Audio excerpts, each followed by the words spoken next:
ఢిల్లీ మాజీ CM Arvind Kejriwal RSS chief Mohan భాగవత్కి letter రాశారు. ఆ లెటర్లో చాలా ప్రశ్నలు అడిగారు. ఆర్ఎస్ఎస్ని ఎన్నికల్లో విజయం సాధించడమే లక్ష్యంగా భారతీయ జనతా పార్టీ చేస్తోన్న తప్పుడు పనుల్ని మీరు సమర్థిస్తారా? దాంతోపాటు ఢిల్లీ అసెంబ్లీ ఎన్నికల్లో భారతీయ జనతా పార్టీ అభ్యర్థులకు మద్దతుగా ఆర్ఎస్ఎస్ ప్రచారం చేస్తుందా? అండ్ దేశాన్ని బలహీనపరచడానికి భారతీయ జనతా పార్టీ కుట్రలు పన్నుతుంటే మీరెందుకు, అంటే ఆర్ఎస్ఎస్ ఎందుకు మౌనంగా ఉంది అని చెప్పి ఇంకా చాలా ప్రశ్నలు అడిగారు. ఇవి కీలకమైన ప్రశ్నలు. అండ్ నాగేశ్వర్ గారు, ఇక్కడ నా ప్రశ్న ఏంటంటే, ఆర్ఎస్ఎస్కి లెటర్ రాయడంలో కేజ్రీవాల్ వ్యూహం ఏంటి? భారతీయ జనతా పార్టీ ప్రత్యర్థి అయినప్పుడు ఆర్ఎస్ఎస్కి ఎందుకు లెటర్ రాసినట్టు? అంటే అది ఒక తెలివైన స్మార్ట్ మూవ్.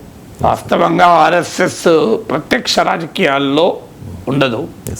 ఆర్ఎస్ఎస్ నేపథ్యం అన్నవారు భారతీయ జనతా పార్టీలో ఉంటున్నారు.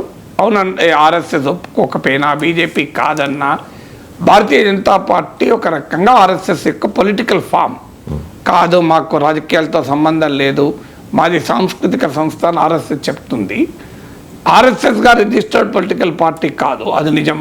కానీ ప్రతి ఎన్నికల్లోనూ భారతీయ జనతా పార్టీ విజయం కొరకే ఆర్ఎస్ఎస్ పనిచేస్తుంది కదా.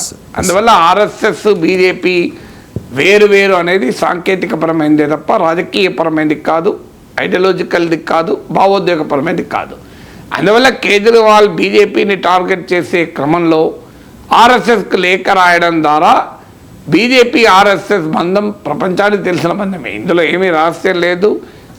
మీకు ఆర్ఎస్ఎస్తో సమన్వయ సమావేశాలు బీజేపీ వాళ్ళు ఎందుకు ఏర్పాటు చేస్తారు? బీజేపీలో సంఘటన కార్యదర్శి ఆర్ఎస్ఎస్ నుంచే వస్తారు, అందరికీ తెలిసిన విషయమే. అయితే డే టు డే ప్రాక్టికల్ పాలిటిక్స్లో ఆర్ఎస్ఎస్ ఇన్వాల్వ్ కాకపోవచ్చు. బీజేపీకి ఆ రకమైన ఆపరేషనల్ అటానమీ ఉండొచ్చు.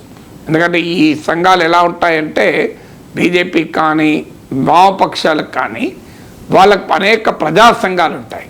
మీకు ఆర్ఎస్ఎస్కు కానీ వామపక్షాలకు కానీ అనేక ప్రజా సంఘాలు, పేరెంట్ అండ్ చైల్డ్ రిలేషన్షిప్ చాలా ఆసక్తికరంగా ఉంటుంది.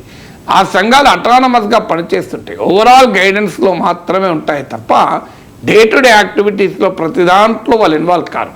సో అందువల్ల ఆర్ఎస్ఎస్ ఓవరాల్గా బీజేపీ తీసుకునే ప్రతి పనిలోనూ ఇన్వాల్వ్ అయ్యి బీజేపీని ఆర్ఎస్ఎస్ అలా నడిపిస్తుందా అంటే అలా నడిపించకపోవచ్చు. ఎందుకంటే ఆర్ఎస్ఎస్కు అనేక విభాగాలు ఉన్నాయి. ఇప్పుడు విద్యార్థి రంగంలో అఖిల భారతీయ విద్యార్థి పరిషత్, స్వదేశీ జాగరణ మంచ్, భారతీయ కిసాన్ సంఘ్, భారతీయ మజ్దూర్ సంఘ్, వనవాసీ పరిషత్, ఇలా విశ్వ హిందూ పరిషత్, ఇలా ఆర్ఎస్ఎస్కున్న అనేక ఆర్గనైజేషన్స్లో political form Bharatiya Janata party. అందువల్ల వీటికి ఆపరేషనల్ అటానమీ ఉంటే ఉండవచ్చు. కానీ ఆర్ఎస్ఎస్ బీజేపీ వేరు అనే ఆర్గ్యుమెంట్ కరెక్ట్ కాదు. అందువల్ల కేజ్రీవాల్ బీజేపీని టార్గెట్ చేసే క్రమంలో వ్యూహాత్మకంగా తెలివిగా ఆర్ఎస్ఎస్కి లేఖ రాశాడు. ఇక ఆర్ఎస్ఎస్ దానికి రియాక్ట్ అవుతుందని నేను అనుకోను. ఎందుకు అంటే రియాక్ట్ కావాల్సిన అవసరం ఆర్ఎస్ఎస్కు లేదు కనుక, పొలిటికల్ స్పేర్లో లేదు కనుక, ఆ పని ఏదో ఆల్రెడీ బీజేపీ చేస్తోంది కనుక ఆర్ఎస్ఎస్ ప్రత్యేకంగా రియాక్ట్ అవుతుందా చూడాలి. మోస్ట్లీ కాకపోవచ్చని నా అంచనా. కానీ ఇక రెండవది ఏంటి అంటే, రాజకీయాల్లో భారతీయ జనతా పార్టీ ఫీల్డ్లో ఉండి ప్రాక్టికల్గా పనిచేస్తుంటే సైద్ధాంతికపరమైన సంస్థాగరపరమైన నేపథ్యంలో ఆర్ఎస్ఎస్ పనిచేస్తుంది.